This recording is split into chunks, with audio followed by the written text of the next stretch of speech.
at her experience at H&M in regards to leading the company's work on sustainable and ethical artificial intelligence and data. So Linda? Thank you.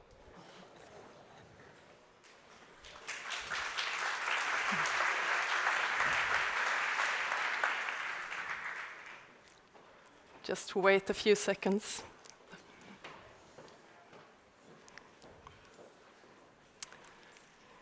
Right. So, like many others right now, I'm excited about the recent boom of text-to-image generators, like DALL-E, Midjourney, and others. And so are my kids. So during the last few months, we have been playing around with these tools and exploring our ability to come up with great text prompts. And an Oreo cookie house for us to live in was, of course, a no-brainer. And I find AI image generators fascinating for many reasons. They are fun, obviously. They can be incredible tools for creativity. They also raise a range of questions that were pretty much non-existent just a few months ago. Like, who is the creator here, really? Does artificial creativity exist? Is it ethical to create images in the style of a living artist, which is happening as we speak? And artists are often not too happy about it. And how ethical are the data sets that many of these tools are based upon? That can include some of the uglier sides of the internet, enforcing stereotypes and prejudices. And of course, how do we deal with deepfakes? These are questions that we all will have to figure out pretty much as we go. And I think this is symptomatic for the fast-moving AI development. As AI is applied to more and more areas, new ethical challenges will inevitably keep arising. And they are often difficult to foresee. So we're dealing with the unknown. So is there any way to become better prepared? What are the tools and skills needed to be able to not only handle, but also anticipate these challenges? What type of behavior and mindset is needed? Are there any specific skills needed? Or is this just a question of good old critical thinking and empathy and perhaps imagination? Is it a matter of education and knowledge? Do you have to be a data scientist or a machine learning engineer to be able to foresee these challenges? And if so, how do we handle the fact that most people aren't data scientists or machine learning engineers? So these are questions that have been on my mind the last few years. So now let me tell you the story of how we have approached this at H&M Group. So in 1947, when the store Hennes opened in the Swedish city of Västerås, AI ethics was hardly top of mind. Hennes is, by the way, Swedish for hers, if you didn't know.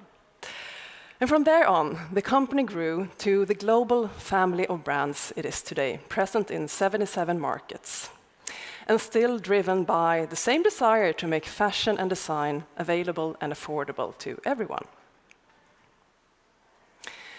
During all these years, our commitment to our customers, to earning and keeping their trust, and to doing the right thing has been emphasized. So this is business ethics, which we have a long history of in the analog world. But now we are on a digital transformation journey, just like the entire fashion industry. So here is the challenge at hand. How do we embrace digitalization, making sure that we have the same ethical standards in the digital world as we have in the analog? And I think this is something a lot of companies can relate to who, just like us, aren't digital natives. And I would even claim that business ethics can be more important in the digital sphere. Two of the main characteristics of digital technology is, as we know, reach and speed. So digital solutions can impact a large group of people simultaneously, independent of where they are located geographically. And they can also have an instant impact on people. And these are, of course, great strengths, but also means that digital solutions can cause greater harm if something goes wrong. So the solution often looks something like this: a list of responsible AI principles. We created our first checklist for responsible AI 4 years ago, based on these 9 principles. And principles are, of course, necessary. They set the foundation. They point you in the right direction. But we know that this is just the beginning. In reality, it's often much more complicated than that. So there are 3 layers of complexity that we need to consider here. First of all, we're talking about ethics. Ethics is not black and white. We almost always find ourselves in a landscape of grayscale. Principles will guide us in the right direction, but interpretations and difficult balancing exercises will be needed. We might need to make trade-offs between different values, weigh them against each other, discuss, prioritize. And then the second layer of complexity.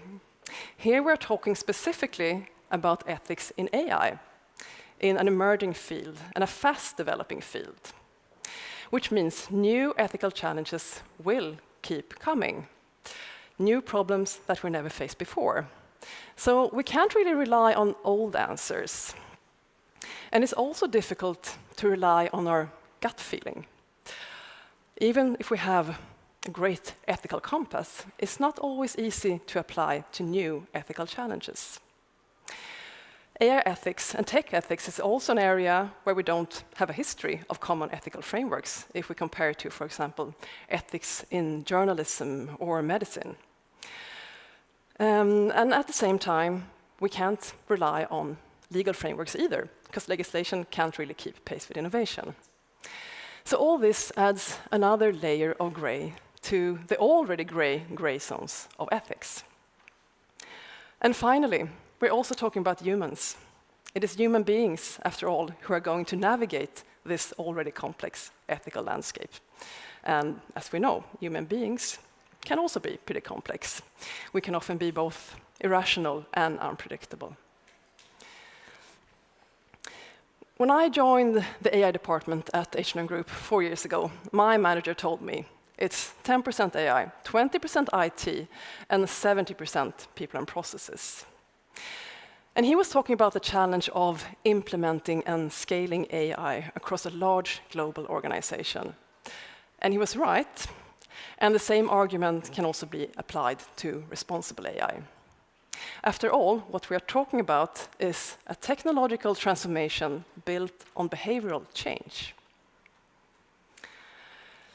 So this means that to succeed with responsible AI, governance and culture need to go hand in hand.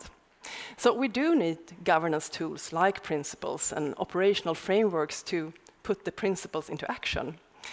And then we also need a whole bunch of tools focusing on creating culture, creating awareness and literacy and engagement.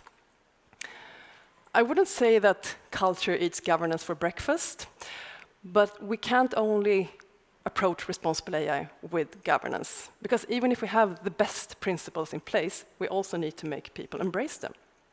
We need to reach both people's brains and hearts. So why is culture so important? Well, culture is a combination of shared ideas and shared behaviors. So that's really what we want to achieve. We want to both enhance knowledge and awareness, but also inspire to action. We often talk about ethics by design. So ethics shouldn't be an afterthought. So how do we reach this state then, where ethical considerations are a natural part of all tech development from the very beginning? It's complicated. You need to be creative and try out different methods. And I can't say that we are there yet. It's really an ongoing journey. But I would like to talk about some tools that we have used to reach this state, focusing on storytelling, ethical dilemmas, and future scenarios.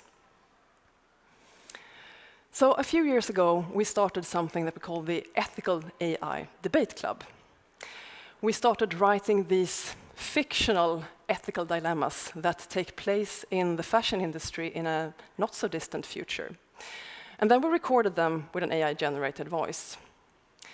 So now I will show you one example of what one of these stories can look like. Here we have Mauricio, the smooth voice assistant. Your company's latest voice assistant, Mauricio, has been a huge success. Sales have increased significantly since you introduced him. His voice is smooth. Seductive, some would say. His manners charming, and he gives the customers excellent personalized service. He knows quite a few personal details about them, based on the large amount of data you have collected with their consent.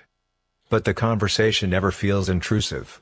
He is well versed in fashion history, delivers the most amusing and interesting anecdotes about the clothes that your customers are looking at. After a few months you notice that they have started to discuss other things than clothes with him.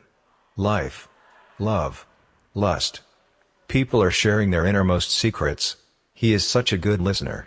And you are getting amazing data on customer behavior. Many of your customers are teenagers. Do you continue to use Mauricio? So now, a few years later, we're still hosting these debate sessions on a regular basis. And what we do is that we divide people into two teams, give them each a standpoint that they have to argue for, and then they meet for a debate. So actually, it's a very simple concept. Debate has been around at least since ancient Greece.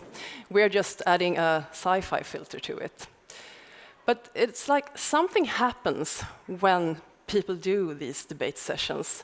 It's like people finally get it. And why is that? Well, I think the debate club achieves two things. First of all, it makes the dilemmas concrete and relatable. And you don't need to be a data scientist or machine learning engineer to understand these stories. And secondly, participants get to practice navigating these ethical gray zones by coming up with arguments and analyzing their opponent's standpoints. So this gives you practical tools that you can then use in your daily work. So the debate club dilemmas all take place in a near future, but we have also looked even further ahead in other workshops. A few years ago, we collaborated with another organization and a sound artist to record scenarios describing 4 different versions of 2030. Workshop participants would then travel in time in their imagination to these different futures. And with their version of 2030 as a backdrop, working together to try to envision what or how the development of AI and ethics and sustainability could look like. That's the sound of the fully automated garment factory. There are no humans working here. That alarm is an extreme weather warning system in Manhattan. Earth's life support systems have been going haywire.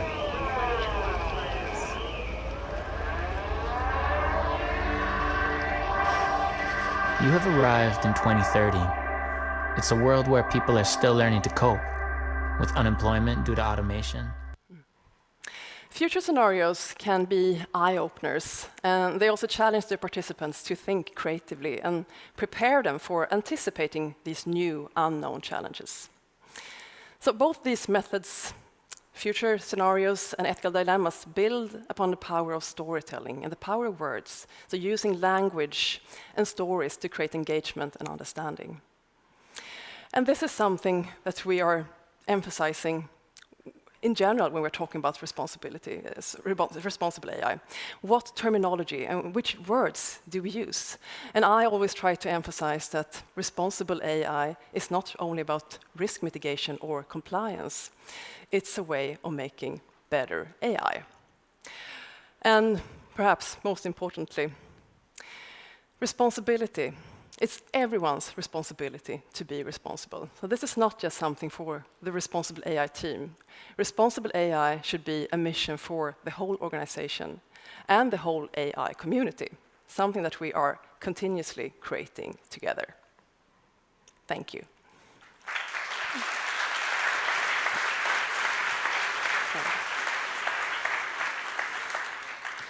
Thank you, Linda. I really love those two examples on how storytelling can really bring ethics to life, because I think that is really one of the things we need to do to bring ethics from theory into practice. So we have some questions in the group for Linda. There's one.